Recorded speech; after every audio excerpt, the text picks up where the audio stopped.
नमस्कार सभी साथियों को स्वागत करता हूं सभी का इस YouTube चैनल पर जिसका नाम है स्टडी विद PN रोहता। साथियों, हिंदी व्याकरण व शिक्षण विधियों का पेपर नंबर 16 लेकर आया हूं।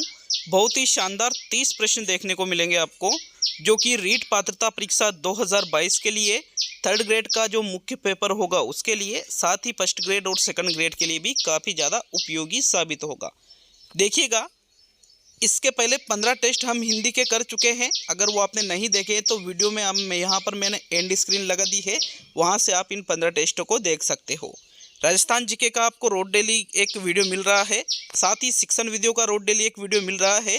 आपके रीड पेपर भी 23-24 जुलाई को फिक्स हो चुका है, तो आप निश्चित रूप से अच्छी तरह से तैयारी कर सकते हो। ज़्यादा दिन बचे नहीं है साथियों, तो चलिए वीडियो को शुरू करते हैं। एक एक प्रश्न को अच्छी तरह से देखेंगे। आपके पहला प्रश्न है, बच्चों की भाषिक अभिव्यक्ति के आकलन के लिए किस तरह के प्रश्न सहायक नहीं है? बहुविकल्पीय, लघुत्तरात्मक, निबंधात्मक और सारांश प्रस्तुत करना। प्रश्न संख्या 1 को अच्छी तरह से देख करके सही जवाब आपको देना है। यहाँ पर देखो, बच्चों की भाषिक अभिव्यक्ति मतलब उनकी भाषा से संबंधित जो अभिव्यक्ति मतलब उनके जो विचार है उसका आकलन आपको करना है। तो लघुत्तरात्मक प्रश्न से आप उसका आकलन कर सकते हो, निबंधात्मक प्रश्न से उसका आकलन कर सकते हो और सारांश प्रस्तुत करके भी आप उसका आकलन कर सकते हो। लेकिन जो बहुविकल्पीय ऑब्जेक्टिव टाइप के प्रश्न होते हैं उसमें से सिर्फ एक विकल्प का ही चुनाव करना होता है, तो वहाँ पर हमें ये पता नहीं चलता है कि बालक की भाषिक अभिव्यक्ति क्या है, कैसी उसकी अभिव्यक्ति है, किस प्रकार से वो अपने विचारों को व्यक्त करता है। अतः यहाँ पर विकल्प नंबर आपका 1 सही होगा प्रश्न नंबर 1 में। शिक्षण विधियों के भी प्रश्न मिलेंगे इन 30 प्रश्नों में, और आपको हिंदी व्याकरण के लगभग 20 प्रश्न देखने को मिलेंगे और 10 प्रश्न शिक्षण विधियों के रहेंगे। तो दूसरा प्रश्न देखेंगे आपके प्रश्न नंबर 2। बच्चों के लिखित कार्य के आकलन में सर्वाधिक महत्वपूर्ण है अभिव्यक्ति, विचार, वर्तनी, वाक्य विन्यास और तत्सम शब्दों का प्रयोग। लिखित कार्य का आकलन करना है साथियों। लिखित कार्य का आकलन जब भी आपसे पूछा जाता है कि लिखित कार्य आकलन में सर्वाधिक महत्वपूर्ण है, तो आपको वहां पर अभिव्यक्ति विचार को सही करना है। किसको सही करना है? अभिव्यक्ति विचार को, कि बालक किस प्रकार से अपने विचारों को अभिव्यक्त कर रहा है, यही सर्वश्रेष्ठ माध्यम होगा। विकल्प नंबर आपका 1 सही है प्रश्न नंबर 2 में। नेक्स्ट बढ़ते हैं प्रश्न नंबर 3 की ओर। तो तीसरा प्रश्न है, किस विद्वान का मूल्यांकन उपागम उद्देश्य केंद्रित है? BS ब्लूम, मॉरिसन, हर्बर्ट उपागम और ड्यूवी किलपेट्रिक उपागम। तो देखो, जिस विद्वान का मूल्यांकन उपागम उद्देश्य केंद्रित है उसका आपको यहाँ पर नाम बताना है। हर्बर्ट का, मॉरिसन का या ड्यूवी किलपेट्रिक का जो उपागम है वो मूल्यांकन उपागम जो है वो उद्देश्य केंद्रित नहीं है, बल्कि BS ब्लूम का जो मूल्यांकन उपागम है वो उद्देश्य केंद्रित मूल्यांकन उपागम के अंतर्गत आता है। विकल्प 1 आपके प्रश्न नंबर 3 में सही है। नेक्स्ट प्रश्न नंबर 4 की ओर बढ़ते हैं। तो चौथा प्रश्न है, निम्न में से किस शब्द में प्रत्यय लगा हुआ है? अनाथ, फुर्तीला, अनाथ, अनाथ 2 बार टाइप हुआ है, और उमड़। तो देखो, अनाथ शब्द का निर्माण अ प्लस नाथ से मिलकर हुआ है साथियों। इसमें प्रत्यय नहीं लगा हुआ है, बल्कि इसमें तो अ उपसर्ग लगा हुआ है। तो पहला तीसरा विकल्प सेम है, तो मतलब ये दोनों तो गलत हो गए। अब उमड़ जो शब्द है इसमें भी कोई उपसर्ग नहीं, कोई प्रत्यय नहीं है, बल्कि जो फुर्तीला शब्द है साथियों इसमें प्रत्यय लगा हुआ है। तो विकल्प नंबर आपका 2 सही है प्रश्न नंबर 4 में। नेक्स्ट प्रश्न संख्या 5 की ओर बढ़ेंगे। 5वां प्रश्न आपसे पूछ रहा है, मेरे बारे में लोग कुछ ज़्यादा ही सोचते थे, यह वाक्य किस काल का है? सामान्य भविष्य काल का, सामान्य वर्तमान काल का, अपूर्ण वर्तमान काल का और पूर्ण भूतकाल का। देखो, अपूर्ण वर्तमान काल का मतलब होता है कि क्रिया जो है वर्तमान में चल रही है, जारी है, और सोचते थे मतलब पहले की बात है, वर्तमान में जारी नहीं है, तो ये आपका उत्तर नहीं होगा। सोचेंगे, भविष्य में चला जाता, ये भी आपका उत्तर नहीं है। दूसरा या चौथा, तो साथियों सोचते थे मतलब यहाँ पर क्रिया पूर्ण हो चुकी है, तो ये फिर पूर्ण भूतकाल के अंतर्गत आ जाएगा। आपके चौथा विकल्प प्रश्न संख्या 5 में सही है। नेक्स्ट प्रश्न नंबर 6 की ओर बढ़ेंगे। तो चलिए 6ठा प्रश्न देखेंगे। मनोविकार शब्द का समास विग्रह क्या होगा? मन से विकार, मन और विकार, मन का विकार, और मन के द्वारा विकार।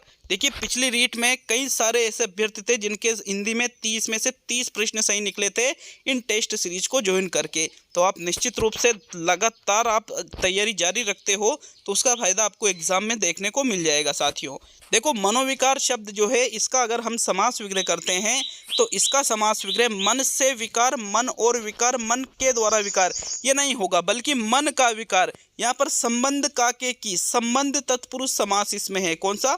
संबंध तत्पुरुष समास है साथियों, मन का विकार। विकल्प नंबर आपका 3 सही है प्रश्न नंबर 6 में। चलिए अगला प्रश्न देखेंगे। तो प्रश्न नंबर 7 है नित्य बहुवचन शब्द है आप, मेरे, कपड़ा और सड़क। ये 4 शब्द है।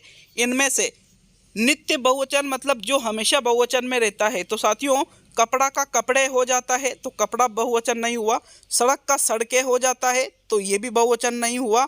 मेरे मतलब यहाँ पर साथियों ये भी बहुवचन नहीं होता है बल्कि जो आप शब्द है ये नित्य बहुवचन में रहता है। किसमें? नित्य मतलब हमेशा बहुवचन में आप शब्द रहता है। दिए गए विकल्पों में से विकल्प 1 आपका बिल्कुल सही है प्रश्न संख्या 7 में।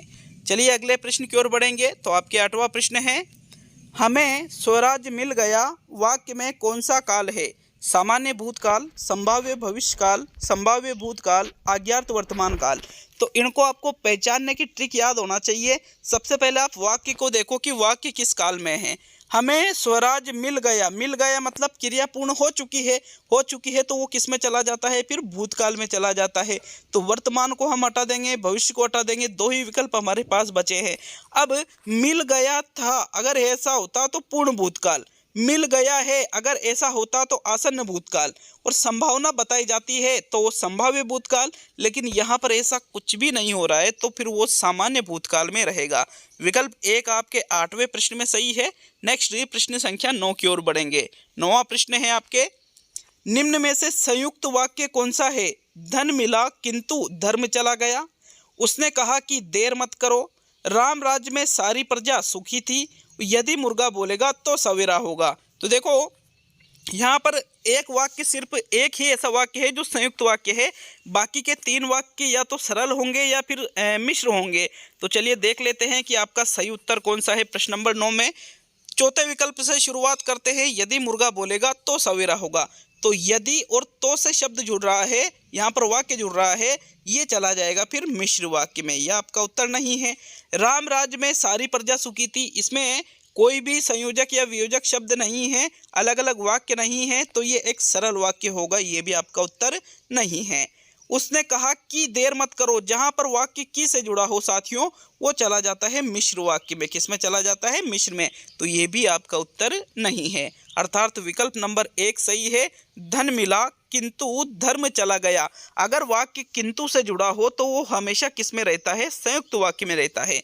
विकल्प 1 आपके प्रश्न नंबर 9 में सही है। नेक्स्ट बढ़ते हैं प्रश्न संख्या 10 की ओर। तो 10वां प्रश्न है आंखें फेर लेना का अर्थ है दूसरी तरफ देखना, किसी और को चाहना, उदासीन हो जाना और नाराज हो जाना।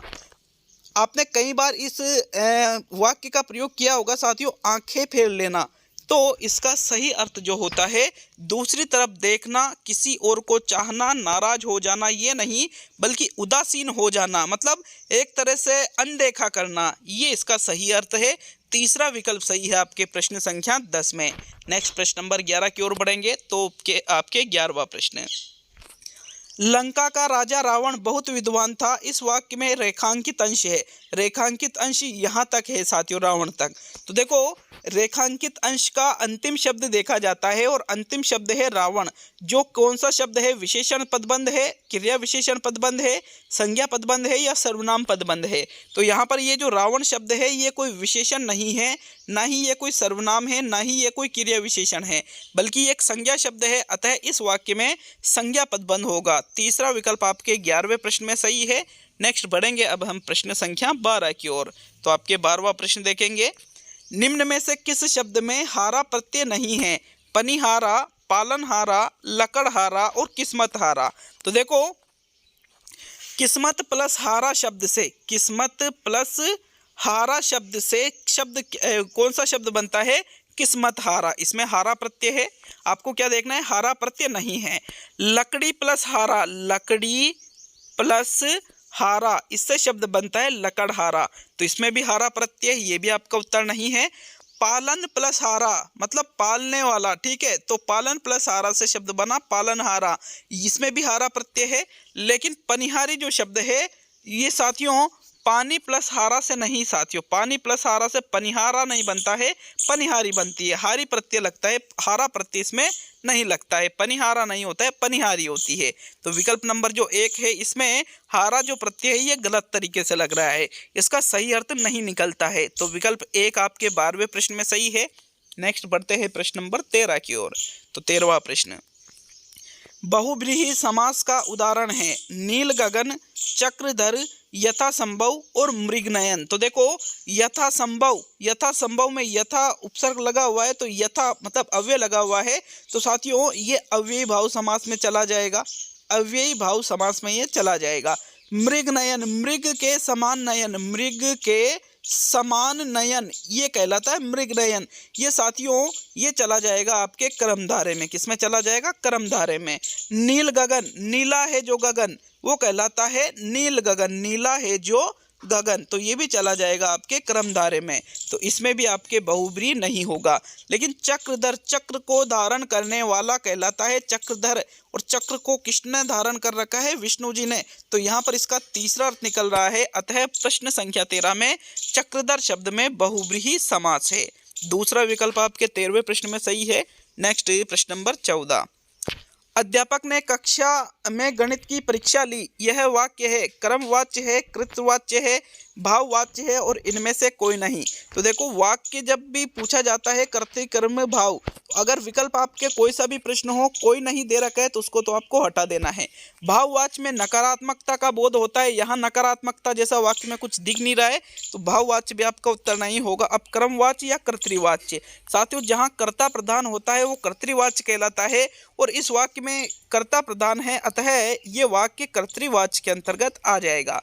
दूसरा विकल्प आपके प्रश्न संख्या 14 में सही है। नेक्स्ट प्रश्न संख्या 15 की ओर बढ़ते हैं। पक्षपातपूर्ण व्यवहार करना भाव की अभिव्यक्ति हुई है, चिराग तले अंधेरा, दाल में काला होना, अंधा बाटे रेवड़ी, फिर अपने को दे, और तिनके की ओट में पहाड़। तो देखो पक्षपात पूर्ण व्यवहार करना, दाल में काला होना तो मतलब कुछ गड़बड़ी हो जाना है, ठीक है, ये आपका आंसर नहीं है।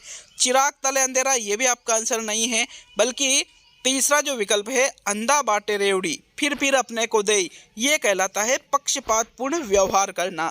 विकल्प नंबर आपका 3 सही है साथियों प्रश्न संख्या 15 में।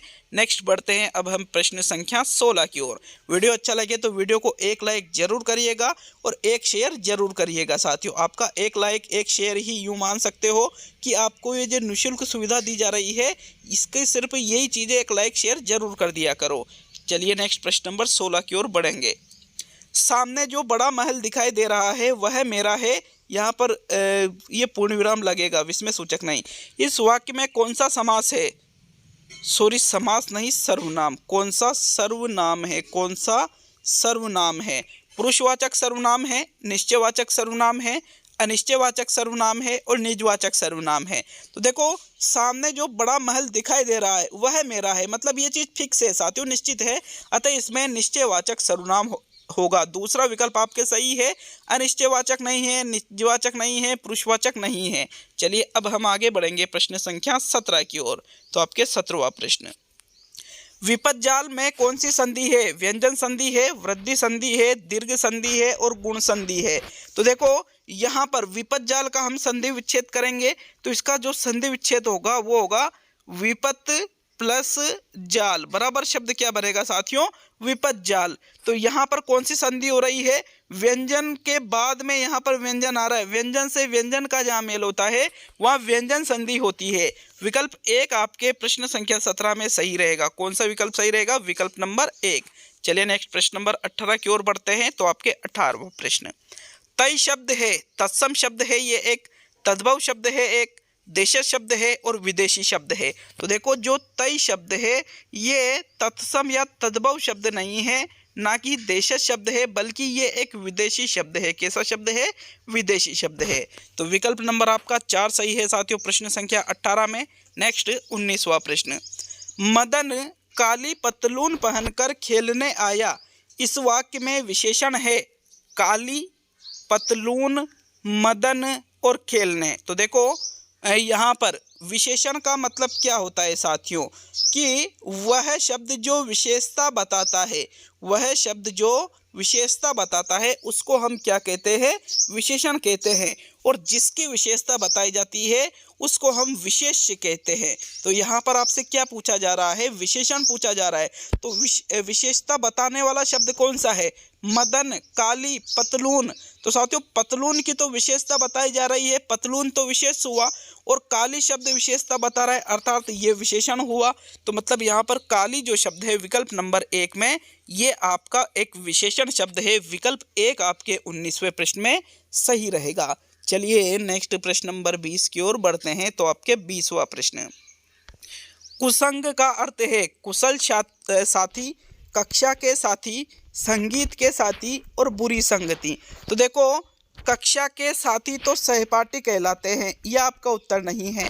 कुशल साथी भी कुसंग नहीं होता है, संगीत के साथी भी कुसंग नहीं होता है। कु मतलब यहाँ पर बुरा से लिया जाता है साथियों, तो कुसंग मतलब बुरी संगति की यहाँ पर बात की जा रही है, अर्थात विकल्प नंबर जो 4 है आपके प्रश्न नंबर 20 में, ये कुसंग का सही अर्थ प्रकट कर रहा है। तो चौथा विकल्प आपके 20वें प्रश्न में सही है। नेक्स्ट बढ़ते हैं अब हम 21वें प्रश्न की ओर। तो 21वां प्रश्न, लेखन कौशल से संबंधित नहीं है, विषय वस्तु को स्पष्ट एवं तार्किक रूप से संगठित करना, लेख को कुशलतापूर्वक लिखना, विचारों के बीच संबंध स्थापित न करना और व्याकरण का सही उपयोग करना। तो देखो लेखन कौशल से जो संबंधित नहीं है वो पूछा गया है आपसे। विकल्प 1 क्या कह रहा है? विषय वस्तु को स्पष्ट और तार्किक रूप से संगठित करना, ये लेखन कौशल की विशेषताओं में आ जाता है। लेख को कुशलतापूर्वक लिखना, ये भी लेखन कौशल की विशेषताओं में आ जाता है। लेकिन जो तीसरा विकल्प है, विचारों के बीच संबंध स्थापित न करना, बल्कि साथियों विचारों के बीच संबंध स्थापित करना लेखन कौशल से संबंधित होता है, ना कि न करना। अर्थात जो तीसरा विकल्प है ये लेखन कौशल से संबंधित नहीं है। तो तीसरा ही विकल्प आपके 21वें प्रश्न में सही है। नेक्स्ट प्रश्न संख्या 22 की ओर बढ़ते हैं। तो आपके 22वां प्रश्न, जब शिक्षक पाठ पढ़ाते समय ही उसमें प्रयुक्त व्याकरण का ज्ञान बच्चों को कराता है, यह शिक्षण विधि कहलाती है। भाषा संसर्ग विधि, निगमन विधि, आगमन विधि और खंडान्वय विधि। तो देखो शिक्षक क्या कर रहा है? पाठ पढ़ाते समय उसमें प्रयुक्त व्याकरण का ज्ञान बच्चों को करवा रहा है। निगमन विधि में पूर्ण रूप से व्याकरण की शिक्षा अलग दी जाती है। आगमन विधि में भी व्याकरण की शिक्षा पूर्णतः अलग दी जाती है। अगर पाठ पढ़ाते समय ही उसमें जो व्याकरण के शब्द आ रहे हैं, उन शब्दों का ज्ञान बच्चों को करा रहा है शिक्षक, तो उसको फिर हम भाषा संसर्ग विधि के नाम से जानेंगे। किस नाम से? भाषा संसर्ग विधि। खंडान्वय विधि में खंडों को, भागों को अलग अलग भागों में तोड़ करके सिखाया जाता है। तो विकल्प 1 आपके 22वें प्रश्न में सही है। याद रखिएगा साथियों, ये पात्रता परीक्षा जो रीट जुलाई में आयोजित होगी उसके लिए कारगर सिद्ध होने वाली है। आप 101% जो भी आपकी पात्रता है वो सिर्फ टेस्ट सीरीज के माध्यम से ला सकते हो। साथ ही जो उसके बाद में 3rd ग्रेड का जो मुख्य पेपर होगा उसमें भी लेवल 1 में शिक्षण विधियों के 40 प्रश्न आएंगे, हिंदी के प्रश्न आएंगे। लेवल 2 में भी शिक्षण विधियों के प्रश्न आएंगे, हिंदी के प्रश्न आएंगे। तो साथियों निश्चित रूप से सभी भर्तियों के लिए 1st ग्रेड हो या 2nd ग्रेड हो, सभी के लिए बेहद ही उपयोगी ये टेस्ट सीरीज है। नेक्स्ट प्रश्न नंबर 23 की ओर बढ़ते हैं। मानव भाषा की विशेषता नहीं है सृजनात्मकता, विस्थापन, मनमानापन और साम्यता। तो देखो मानव भाषा की जो विशेषता आपको नहीं लग रही है कि भाई ये विशेषता नहीं है, उसका आपको चयन करना है। तो यहाँ सृजनात्मकता भी मानव भाषा की विशेषता है, विस्थापन भी मानव भाषा की विशेषता है, साम्यता भी मानव भाषा की विशेषता है। लेकिन जो मनमानापन है ये मानव भाषा की विशेषता नहीं मानी जाती है। विकल्प नंबर आपका 3 सही है प्रश्न नंबर 23 में। नेक्स्ट प्रश्न नंबर 24 की ओर बढ़ेंगे। तो 24वां प्रश्न, प्रिंट अथवा लिखित भाषिक परिवेश भाषा सीखने में सहायक नहीं है, समय और ऊर्जा की बचत है, भाषा सीखने में सहायक है, बच्चों का मनोरंजन करता है। तो देखो कोई भी प्रिंटेड चीज़ें हम पढ़ते हैं या लिखित चीज़ें पढ़ते हैं तो क्या ये भाषा नहीं सिखाती है? हमें सिखाती है साथियों, ये आपका आंसर नहीं होगा। समय और ऊर्जा की बचत है, बिल्कुल है। भाषा सीखने में सहायक है, बिल्कुल है। बच्चों का मनोरंजन करता है, मनोरंजन करने के लिए नहीं है ये चीज़ें। तो मतलब दूसरा या तीसरा, तो विकल्पों को देखेंगे अब हम। देखो, समय और ऊर्जा की बचत करना उतना इम्पोर्टेंट नहीं है, बल्कि भाषा सीखने में सहायक है, ये विकल्प ज़्यादा इम्पोर्टेंट हमें यहाँ पर लग रहा है। तो 24वें प्रश्न में आपके जो तीसरा विकल्प है, यही आपका सही उत्तर होगा साथियों। नेक्स्ट प्रश्न नंबर 25 की ओर बढ़ते हैं। तो 25वां प्रश्न, अर्थ ग्रहण के कौशल के विकास के लिए अधिक उपयोगी है व्याकरण शिक्षा, समाचार वाचन, मौन वाचन और सस्वर वाचन। देखो, अर्थ ग्रहण के कौशल का विकास करना है, मतलब चीज़ों को आप पढ़ रहे हो तो ज़्यादा ग्रहण, ज़्यादा याद करना है, ज़्यादा सीखना है साथियों। सस्वर वाचन या समाचार वाचन नहीं, बल्कि इसके लिए मौन वाचन को ज़्यादा उपयोगी माना जाता है, जिसमें हम मन ही मन बिना होठों को हिलाए चीज़ों को जब याद करते हैं, पढ़ते हैं, सीखते हैं, तो उससे ज़्यादा चीज़ें ग्रहण कर सकते हैं। अतः तीसरा विकल्प आपके 25वें प्रश्न में सही है। अच्छा, एक बात और बता दूं कि इस टेस्ट में आपके 30 की जगह मैंने 31 प्रश्न शामिल किए हैं, तो 30 नहीं बल्कि 31 प्रश्न आप देख करके जाइएगा, ठीक है। तो चलिए 26वें प्रश्न की ओर बढ़ते हैं। तो आपके 26वां प्रश्न, इकाई उपागम के प्रवर्तक है मोरिसन है, हर्बर्ट है, अरस्तु है और ब्लूम है। तो यहाँ पर आपको बताना है कि इनमें से इकाई उपागम किसके द्वारा प्रस्तुत किया गया है, मतलब इकाई उपागम का प्रवर्तक कौन है। साथियों, हर्बर्ट को इकाई उपागम का प्रवर्तक नहीं माना जाता है, ना ही ब्लूम को माना जाता है और ना ही अरस्तु को, बल्कि H.C. मोरिसन, जिनका पूरा नाम है हेनरी क्लेव मोरिसन। क्या नाम है? Henry Clay Morrison. इनको इकाई उपागम का प्रवर्तक माना जाता है। तो विकल्प 1 आपके सही है प्रश्न नंबर 26 में। नेक्स्ट प्रश्न संख्या 27 की ओर बढ़ेंगे। तो क्या पूछ रहा है आपके 27वां प्रश्न, विद्यालय में सतत एवं व्यापक मूल्यांकन इसलिए आवश्यक है क्योंकि यह मापन का अच्छा विकल्प है। यह परंपरागत मापन से इतर बालक की सर्वांगीण उपलब्धियों को महत्व देता है। इससे बालक की विषयगत कमजोरी को आसानी से पहचान सकते हैं और यह स्वयं छात्रों द्वारा किया जाता है। तो बताओ आप प्रश्न संख्या 27 में कौन सा विकल्प सही रहेगा। देखो, विद्यालय में जो सतत एवं व्यापक मूल्यांकन किया जाता है, मापन का क्या अच्छा विकल्प होने के कारण ही आवश्यक है?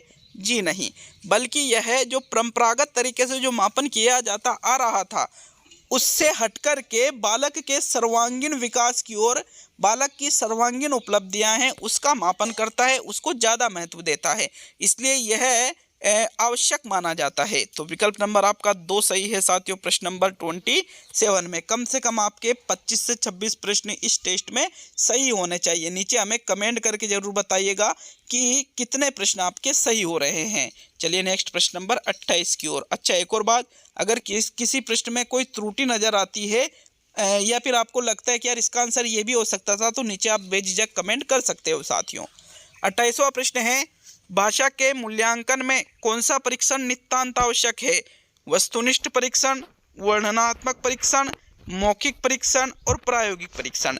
तो देखो, भाषा का आपको मूल्यांकन करना है, इसके लिए वस्तुनिष्ठ परीक्षण नितांत आवश्यक नहीं। नितांत मतलब बहुत ही ज़्यादा जरूरी। तो साथियों, बहुत ही ज़्यादा जरूरी है मौखिक परीक्षण, क्योंकि मौखिक रूप से ही हमें ज़्यादा ये पता चलता है कि बालक किस प्रकार से अपनी भाषा को दूसरों के सामने व्यक्त कर सकता है। देखो, मौखिक रूप ही सबसे बेस्ट माना जाता है व्यक्त करने के लिए, क्योंकि आप एक दूसरे से जो विचारों का आदान प्रदान करते हैं वो ज़्यादातर किस रूप में करते हैं? मौखिक रूप में। अतः तीसरा विकल्प आपके 28वें प्रश्न में सही है। नेक्स्ट 29वें प्रश्न को देखते हैं। तो आपके 29वां प्रश्न, भाषा शिक्षण में देखो और पढ़ो किस विधि पर आधारित है? चित्र पठन पर, संवाद पठन पर, नाटक पठन पर और कविता पठन पर। देखो, यहाँ पर क्या पूछ रहा है? देखो और पढ़ो, देख करके पढ़ना है। तो साथियों, देख करके चित्र पठन आधारित है, क्योंकि यहाँ पर आपने जो छोटी कक्षा है उनकी किताबें देखी होगी कि कुछ कहानियाँ होती है सिर्फ चित्रों पर आधारित, कि चित्र उसमें वहाँ पर चित्र छपे होते हैं, पहला चित्र, दूसरा चित्र, तीसरा चित्र, चौथा चित्र, और अलग अलग वहाँ पर दृश्य होते हैं, और बालक कि इसमें ये हो रहा है, इसमें ये हो रहा है, यहाँ पे ये हो रहा है, यहाँ कहानी पूरी हो चुकी है। इस प्रकार ये चीज़ें देखो और पढ़ो चित्र पठन पर आधारित होती है। विकल्प 1 आपके 29वें प्रश्न में सही है। अब सेकंड लास्ट मतलब 30वां प्रश्न, इसके बाद एक और प्रश्न देखेंगे। 31 प्रश्न है इस वीडियो में टोटल। किस शिक्षण प्रणाली के लिए यह कहा जाता है कि यह एक आवश्यक बुराई है? व्याख्यान विधि, पाठ्य पुस्तक विधि, वाचन विधि और सभी। तो देखो, वाचन और पाठ्य पुस्तक विधि को आवश्यक बुराई नहीं कहा जाता है, बल्कि जो आपकी व्याख्यान विधि होती है साथियों, इसको एक आवश्यक बुराई माना जाता है। विकल्प एक आपके 30वें प्रश्न में सही है। अब आज का अंतिम और 31वां प्रश्न है, लेकिन चैनल पर नए हो तो चैनल को सब्सक्राइब करके बेल आइकन ऑन कर लीजिएगा साथियों, ताकि आपके पास हर वीडियो का नोटिफिकेशन पहुंच सके। क्योंकि राजस्थान जीके की क्लासें चलाई जा रही है, एनसीईआरटी आरबीएससी की किताबों से हिंदी की क्लासें चलाई जा रही है, टेस्ट सीरीज आपके शिक्षण विधियों की टेस्ट सीरीज चलाई जा रही है, मनोविज्ञान की टेस्ट सीरीज चलाई जा रही है। इसी के साथ में आपके जो मैथ्स है उसका संपूर्ण कोर्स करवाया जा रहा है, तो चैनल को सब्सक्राइब जरूर करिएगा। देख लेते हैं अंतिम और 31वां प्रश्न। प्राथमिक स्तर पर वाचन का मुख्य उद्देश्य है शुद्ध उच्चारण क्षमता का विकास, आत्मविश्वास बढ़ाना, शब्द भंडार में वृद्धि और भाषा का ज्ञान। तो देखो, शब्द भंडार में वृद्धि करना ये कोई प्राथमिक स्तर पर वाचन का मुख्य उद्देश्य नहीं होता है। बालक यहाँ पर बोल रहा है साथियों, तो उसका जो मुख्य उद्देश्य है वो है शुद्ध उच्चारण क्षमता का विकास करना। विकल्प एक आपके 31वें प्रश्न में सही है। तो ये आपके हिंदी व्याकरण और शिक्षण विधियों का टेस्ट नंबर 16 पूरा हो चुका है। मिलते हैं अब अगले वीडियो में पेपर नंबर 17 के साथ। बहुत बहुत धन्यवाद आप सभी का वीडियो को पूरा देखने के लिए।